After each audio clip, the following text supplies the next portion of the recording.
ፕሬዚዳንቱ ቃለ መሐላ በፈጸመ 24 ሰዓታት ባልሞላ ጊዜ ውስጥ ጥቂት የአፍሪካ መሪዎች ያደረጉትን አደረገ። በቀጥታ የአገሪቷ እጅግ አስከፊ ቀውስና በሚሊዮኖች የሚቆጠሩ ዜጎችን በኢኮኖሚ ጨለማ ውስጥ ወዳስቀረው የ20 ዓመት የኃይል መቋረጥ ችግር ትኩረት ሰጥቶ መንቀሳቀስ ጀመረ። ቃለ መሐላ ከፈጸመ ከአንድ ቀን በኋላም የማዳጋስካር ጊዜያዊው ፕሬዝዳንት በቀጥታ የአገሪቷን አንገብጋቢ የችግር ምንጭ ወደ ሆነው የኃይል እጥረት አመራ። መዳረሻውም የጀራማ አምቦይ የኃይል ማመንጫ ጣቢያ ነበር።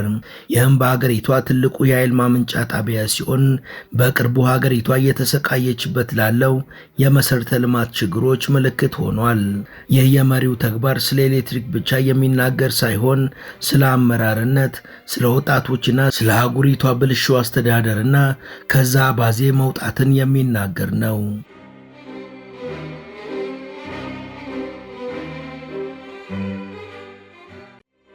ሙሉ ታሪኩን በመሿለኪያ ቲዩብ ያገኙታል።